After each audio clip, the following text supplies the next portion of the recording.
Isn't there supposed to be some form of information for the consumer? Certainly, I do agree with you perfectly. And that is why we've been meeting. We met last week and we're going to finalize a communication plan and strategy that would ensure that consumers are educated on the matter to know exactly what situation we are in at the moment. But going forward, what kind of impact is this going to have on the tariff, on the quarterly tariff? We know that the automatic adjustment formula is the one that we are using now, and it is going to influence, considering the other factors, on the international market, for instance, crude oil, crude prices, and then the exchange rate, the cedi and the dollar. All these are going to be factored in. But if those ones are up, and yet the consumer at the end is not receiving what they've paid for, is there the likelihood of an increment? We cannot talk about an increment. We cannot talk about a decrease. We cannot talk about a static situation now. So we get to the point of where we will take a decision. And when it comes to issue of tariffs, we are going to announce the next tariff on the 1st of March.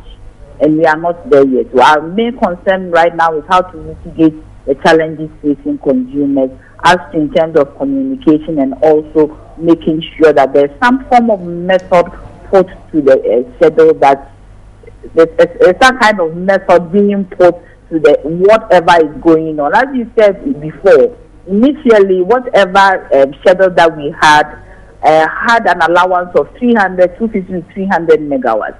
And right. Now that we are looking at a 500 megawatts, certainly what is now available cannot be used. So we are looking at all that. For now, that is our main concern. The issue of tariff will come back later. All right, but from your last deliberations, the meeting you had over the weekend, how serious is the problem, and are they likely to be able to solve them in the interim? Are there interim measures they can put in place to at least reduce the debt? By the end of January, Assembly is coming back with the 19 megawatts. And there was also an arrangement with Bui, even though it's a picking plant, come on 1 unit during the day. Yes, Bui too is going down because there was no rain in that catchment. And that is what has caused all these problems.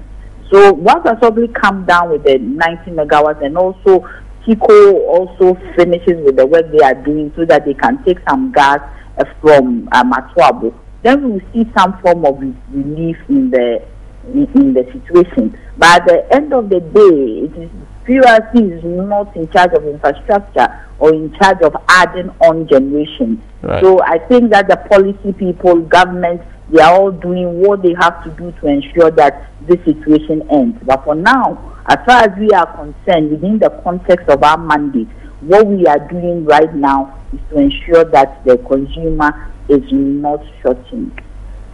We're grateful for your time and thank you very much for speaking with us. Nanaya Jantwa is the Director of Public Affairs for the Public Utility Regulatory Commission, the PURC, and says that at least by end of January, there's a glimmer of hope.